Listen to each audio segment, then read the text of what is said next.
अस्सलाम वालेकुम जी। आज हम बात करेंगे सी लैंग्वेज में जब भी हम प्रोग्रामिंग करने लगते हैं तो उसका बेसिक सिंटैक्स क्या होता है। ये यूँ कह लीजिए कि जब भी हम सी लैंग्वेज में कोई कोड लिखना चाहते हैं तो उसके लिए हमारे पास क्या रूल्स हैं, उन रूल्स के बारे में बात करेंगे। जब भी हम हमारे आईडीई में या कंपाइलर में कोई कोड लिखना चाहते हैं तो उसके लिए हमें जो रूल्स फॉलो करने होते हैं उसमें नंबर 1 पे है हमारे पास हेडर फाइल। हमें हर प्रोग्राम से पहले हमारे आईडीई में कुछ हेडर फाइल्स इंक्लूड करनी होती हैं जिनको हम प्री प्रोसेसिव डायरेक्टरीज भी कहते हैं। ये header files most of the time common होती हैं हमारे हर प्रोग्राम में, लेकिन अगर हम कोई स्पेसिफिक या कोई स्पेशल एग्जीक्यूशन परफॉर्म करना चाहें तो उसके लिए डिफरेंट हो सकती हैं। हेडर फाइल हम इंक्लूड करेंगे इंक्लूड के फंक्शन से, इंक्लूड के वर्ड को यूज़ करते हुए with a sign of hashtag start at the starting. सबसे पहले हम हैशटैग का साइन डालेंगे, उसके बाद इंक्लूड का फंक्शन कॉल करके हम अपनी हेडर फाइल इंक्लूड करेंगे। अब यहाँ पे जो हम हेडर फाइल यूज़ करने जा रहे हैं वो है हमारे पास आईओ स्ट्रीम। आईओ स्ट्रीम से यहाँ पर मुराद है आईओ का मतलब इनपुट आउटपुट स्ट्रीम। अच्छा, कुछ पुराने वर्जन्स में हेडर फाइल के साथ हम डॉट एच की एक्सटेंशन भी यूज़ करते थे, जो कि हम अब नहीं करेंगे। अगर आप कोई प्रीवियस वर्जन यूज़ कर रहे हैं तो उसमें आपको करनी पड़ सकती है। डॉट एच की एक्सटेंशन हमारे कंपाइलर को या हमारे आईडी को बता रही होती है कि ये एक हेडर फाइल है जो हमने टाइप की है।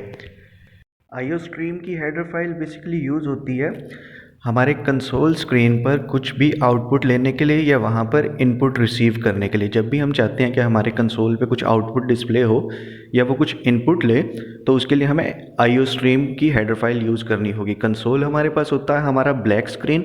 अब ब्लैक स्क्रीन वो होगी जब आप अपना कोड टाइप करके उसको जब कंपाइल करेंगे तो आपका रिज़ल्ट जिस ब्लैक स्क्रीन पर आपको डिस्प्ले होगा वो होती है आपकी कंसोल। सिंपली यहाँ से इसको मैं ओपन करके आपको दिखा देता हूँ। तो ये कमांड प्रॉम्प्ट की जो विंडो ओपन हुई है, ये ब्लैक स्क्रीन, ये एक्चुअली होती है हमारी कंसोल स्क्रीन। ओके, ये ब्लैक एंड वाइट स्क्रीन हमारी कंसोल है। जब भी हम कंपाइलर में अपना प्रोग्राम रन करेंगे तो वो हमें इसी ब्लैक स्क्रीन पर डिस्प्ले होगा। तो आज हम बात करेंगे बेसिक सिंटैक्स की और एक सिंपल सा हम एक प्रोग्राम भी टाइप करके देखेंगे, उसका कोड लिखेंगे और उसको एग्जीक्यूट करके देखेंगे कि कैसे हम सिंपली आउटपुट ले सकते हैं अपने कंसोल पर एक सिंपल प्रोग्राम टाइप करके। अभी हम हमारे कंपाइलर में कोई भी कॉम्प्लेक्स कैलकुलेशन नहीं करेंगे, कुछ इनपुट का फंक्शन यूज़ नहीं करेंगे। अभी हम सिंपली एक आउटपुट लेंगे सिर्फ, और कुछ भी नहीं। तो उसके लिए हम अपने सिस्टम में से हमारा आईडी या हमारा कंपाइलर जो था उसको ओपन कर लेते हैं। कुछ इस तरह का इंटरफेरेंस मिलेगा तो सिंपली फाइल में आके न्यू पे क्लिक करेंगे और यहाँ से सोर्स फाइल में आ जाएंगे। ओके, इसके बाद हमें इंक्लूड करनी होगी हेडर फाइल। उसके लिए सिंपली हैश का साइन यूज़ करेंगे पहले, फिर इंक्लूड के फंक्शन को कॉल करते हुए ग्रेटर देन लेस देन के साइन में हम टाइप करेंगे IO dot H, IO stream dot H.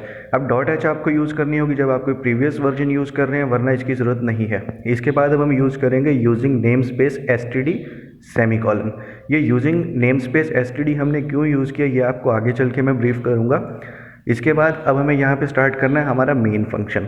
Main function basically करता ये है, आपके कंपाइलर को बता रहा होता है कि आपकी एक्चुअल प्रोग्रामिंग यहाँ से स्टार्ट हुई है और वो लाइंस जो एग्जीक्यूट करनी है वो मेन फंक्शन के बाद से स्टार्ट होंगी। हेडर फाइल के बाद हमें मेन फंक्शन जो स्टार्ट करना होगा उसको टाइप करने के हमारे पास यहाँ दो प्रोसीजर हैं। या तो आप सिंपली वॉइड मेन टाइप कर लीजिए या इंट मेन, इसमें से आप कुछ भी यूज़ कर सकते हैं। यहाँ पर मैं अभी इंट मेन से काम करूँगा, आप चाहें तो कुछ भी कर सकते हैं। अच्छा, यहाँ पे हमें जितनी भी हम कमांड्स देंगे उसके बाद सेमीकोलन ऐड करना ज़रूरी है, लेकिन ये याद रखिए कि मेन फंक्शन के बाद हम सेमीकोलन यूज़ नहीं करेंगे। अब यहाँ पे जो हमने टाइप किया था इंट मेन, ये हमें या हमारे कंपाइलर को कैसे पता चलेगा कि ये एक सिंपल कमांड नहीं है, ये एक फंक्शन है। तो हर फंक्शन की पहचान यही है कि उसके बाद पैरेंथेसिस होंगी हमारे पास, ओपनिंग एंड क्लोजिंग, ये दो ब्रैकेट्स होंगी। अब इन ब्रैकेट्स में कुछ वैल्यू, कुछ एट्रीब्यूट्स, कुछ आर्ग्यूमेंट्स भी हम पास कर सकते हैं, उसकी बात हम बाद में करेंगे। फ़िलहाल फंक्शन को पहचानने के लिए सिर्फ ये याद रखिए कि उसके बाद पैरेंथेसिस हम ओपन करेंगे और क्लोज भी करेंगे। तो यहाँ हम अपने आईडीई में सिंपल एक मेन फंक्शन स्टार्ट कर लेते हैं। अब इसके बाद हम चाहते हैं कि हमारे कंसोल पर कोई चीज़ प्रिंट हो तो हमें प्रिंट की कमांड यूज़ करनी होगी। प्रिंट की कमांड के लिए अगेन हमारे पास दो ऑप्शन है। प्रिंटिंग के लिए हम यूज़ कर सकते हैं सिंपली सी आउट का फंक्शन।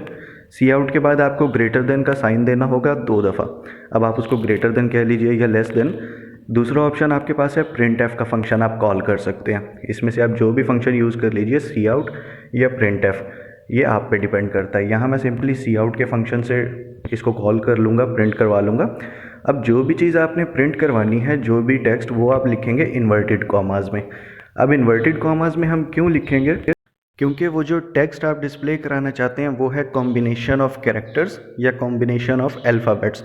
तो हमने कहा था कि जब भी हम कॉम्बिनेशन ऑफ कैरेक्टर्स यूज़ करते हैं तो उसको हम स्ट्रिंग कहते हैं, और स्ट्रिंग हमेशा डबल इन्वर्टेड कॉमास के अंदर लिखा जाएगा ताकि उसके दरमियान जो स्पेस है वर्ड्स के दरमियान, उसको हमारा कंपाइलर समझ सके और उसको पता चले कि ये एक ही स्ट्रिंग है।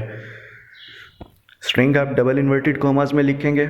ओके, अब इसकी जगह आप कुछ भी वैल्यू दे सकते हैं। सिंपली यहाँ पे मैं इसका अगर टेक्स्ट चेंज करना चाहूँ तो इसकी जगह मैं कुछ भी टाइप कर सकता हूँ।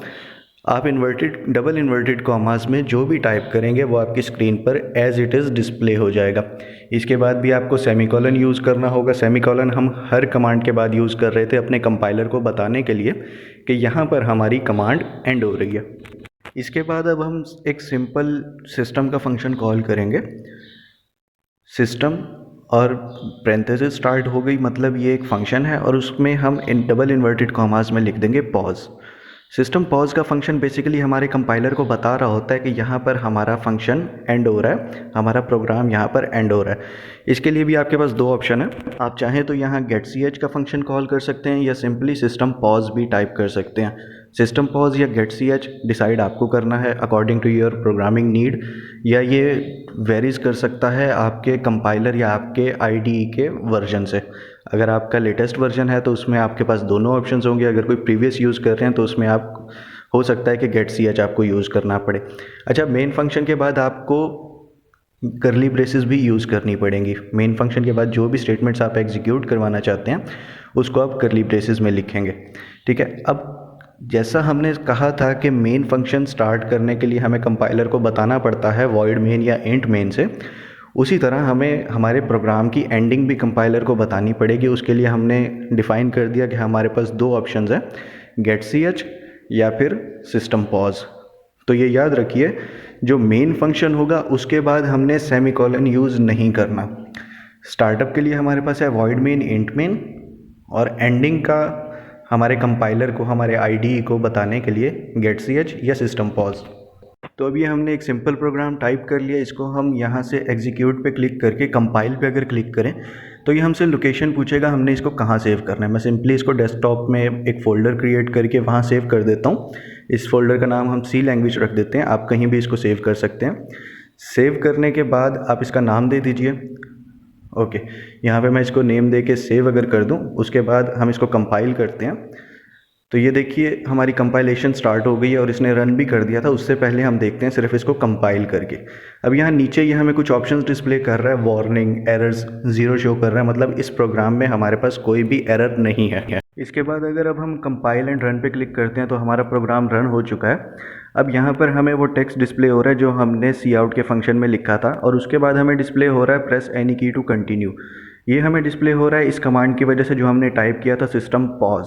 अगर आप यहाँ getch लिखें तो भी आपको यही कमांड डिस्प्ले होगी, प्रेस एनी की टू कंटिन्यू। ओके, अब सिस्टम पॉज का भी समझ आ गया और सी आउट के फंक्शन में जो हमने लिखा था वो भी हमें पता चल गया। आप चाहें तो यहाँ सी आउट में कुछ भी लिख सकते हैं। हम यहाँ अपने फोल्डर में आ जाएं अगर, तो हम इसको रन करने के बाद देखिए इसने एक और फाइल, एप्लीकेशन फाइल क्रिएट कर दी है जिसकी एक्सटेंशन है .exe। इसको आप यहाँ से डायरेक्टली भी रन कर सकते हैं और अपने कंपाइलर में जाके वहाँ से भी इसको कंपाइल एंड रन कर सकते हैं। ठीक है, अब ये टेक्स्ट जो हमने लिखा था आप इसको चेंज भी कर सकते हैं। मैं इसको सिंपली एक दफ़ा फिर चेंज कर देता हूँ सेव करने के बाद भी।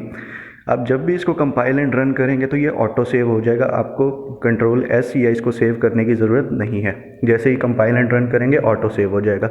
इसको एक दफ़ा फिर हम रन करके देख ले तो देखिए ये रन हो चुका है और प्रेस एनी की टू कंटिन्यू आया था हमारा सिस्टम पॉज की वजह से। आज हमने बात की कि हमारा कंसोल स्क्रीन क्या होता है और क्या हमारे बेसिक सिंटैक्स है सी लैंग्वेज का, और हमारे IDE में हम कैसे सी आउट की कमांड को और डिफरेंट कमांड को यूज़ करते हुए एक सिंपल प्रोग्राम हम एग्जीक्यूट कर सकते हैं। Stay connected for upcoming videos. Thank you so much.